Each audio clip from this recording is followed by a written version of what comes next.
What action can be considered as betrayal? Do you have to wait for the moment when a hairy man touches your woman? How should one react to female flirting, love messages, or likes on social media? I found a very interesting study that claims the following. Based on neurophysiological research, it was found that even simple visual contact with a person we find attractive activates brain activity associated with reward. In other words, it's about dopamine, the hormone of pleasure anticipation. The question arises, what pleasure are we talking about? What does a woman seek in this moment? Potential intimacy? Of course, there are no other options here. I want to emphasize that the study is not about being defenseless against someone else's attractiveness. Some people allow themselves to be tempted for the sake of dopamine, and others don't. The exact precursors of imminent betrayal seem to be when a girl likes a cute guy, her brain chemistry changes, and she receives dopamine as a reward. It's her choice. She does it with her own hands. And why does our brain reward such vicious actions? Because it's an instinctive partner selection program. For a man and a woman to come together, something must attract them, so that offspring can appear later. Betrayal is an attempt to use this ancient instinct for the sake of pleasure. Suppose a woman already has a man, maybe even children. How to maintain loyalty? Instincts won't help here.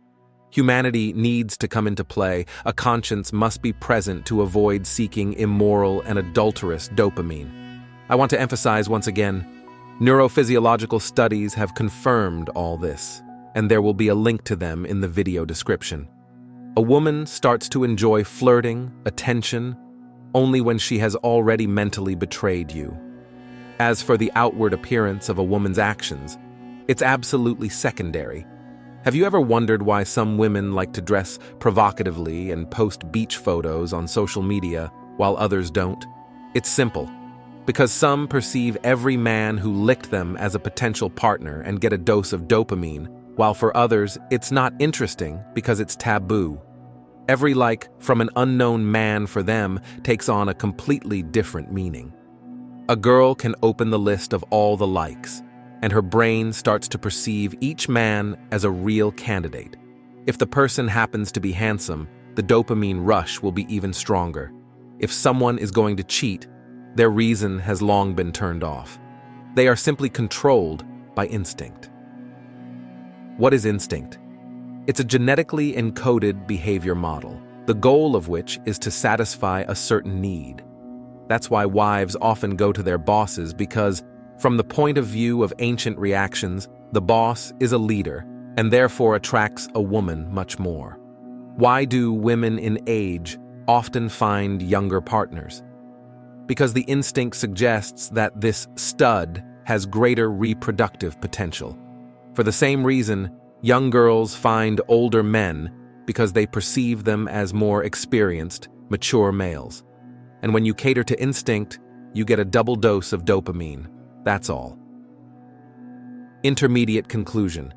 If a woman flirts a bit with someone or secretly enjoys herself with another man, from the perspective of brain biochemistry, there is not much difference between these events. There is no difference between a little flirtation and full-fledged cheating.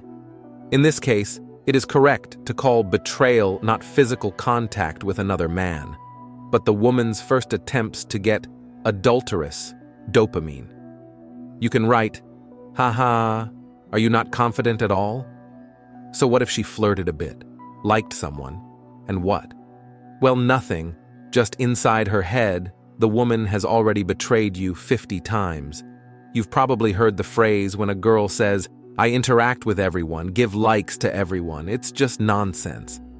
The man is scratching his head, not understanding why the woman makes him jealous. But sometimes she has a colleague who regularly flirts with her. "Why don't you worry, dear? Can't you see he just wants to hook up with you?" And the wife responds, "No, he's polite, just kind, and seems to have a relationship. You shouldn't think so poorly of people." At this moment, the man starts boiling inside.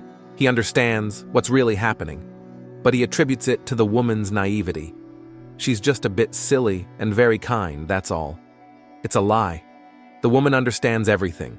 She's just trying to legitimize the dopamine she gets from flirting, pretending to be naive. I see nothing, hear nothing. Everything is fine. We get a very interesting scheme. When a woman starts going down this path, just starting, if you try to stop her, she deflects your attention. Look at the problems in our relationship. I've been unhappy for 2 years, and it can go on for a week, a month, 2. And even if you catch her holding hands with someone else, she'll say, "Enough already. What does it matter? We don't have a relationship. You're annoying." The man logically wonders, to have normal relationships, should she stop talking to other guys? In short, the woman has the opportunity to enjoy the attention of other men, likes, gifts, flirting, communication on the side. Only then, when in her head, she has already mentally betrayed you. But the woman hides this truth from herself. If you put her on a polygraph during the first symptoms, it will likely confirm that she has never cheated on you. We are now dissecting the physiology, biochemistry of a person and their beliefs. The beliefs of such a woman do not limit her physiological urges. They don't block them, they simply cater to them. She subtly enjoys it, but pretends the problem is with you. What causes the partner's anger at this moment? When you're dumped, cheated on, well, probably by talking, you're trying to turn on the person's consciousness, bring them to their senses. You say, "Look, think about what you're doing, turn on your analytical apparatus, wake up." But if she does that, it becomes harder to cater to the ancient instinct, which saturates her with dopamine. You're essentially breaking the entire pleasure. It's like an unruly child running to a dangerous carousel, and you're holding him by the hood. What reaction will you get? Resentment? Anger? Tears? Does he listen to you at the moment when the carousel magnetizes him so much? No, of course not. He just finds some justification for it. It's important to understand that you can dig up dirt on any man, accuse anyone, and make them feel shame. You remember how you treated me 2 years ago? No? Is your memory short? I understand that all this sounds absolutely insane, but it works. Again, your focus of attention shifts from the precursors of imminent betrayal to something you did wrong at some point. Just remember that there are no justifications for cheating and flirting. They simply don't exist. I had 2 interesting cases in my life. In the first case, I was in a relationship with a girl for literally 2 months. Suddenly, it turns out she has a guy in her friends whom they've seen a few times. Later, they broke up. I explain that this is not okay. She reluctantly removes him, and I'm thinking, this sign is not very good. A couple of weeks later, I noticed she liked his post. That's when we broke up. She apologized, wrote a lot, but I didn't give her a second chance. Later, she started dating that guy. The second case is somewhat similar. It was during a course. The girl showed quite strong interest in me. There were no relationships yet, but they could start. At one of the sessions, we were grouped, and she got a charming guy in her group. Suddenly, I see her smiling more often, turning on her feminine charm, all the signs of increased dopamine. I stopped communicating. Later, she was very persistent, even gave me something, asked to meet again. Guess what happened over time? Right. She started dating that guy. After that, she wrote to me. But there was no point in it. I want to emphasize that these were micro-symptoms at a time when the interest in me was very high. Perhaps the most naive people might say now, "Dude, if you had continued to date them, maybe everything would have been fine." Well, okay, you can be with such women for 3 years, and then everything changes. Such a woman already needs dopamine replenishment. There are many options here. It can be self-realization, career, training, provocative clothing, social media, subtle flirting on the side, promiscuous friends, a constant desire for an improved quality of life, income, travel, experiences, dopamine-inducing gifts from Tiffany, Cartier. The list can go on for a long time.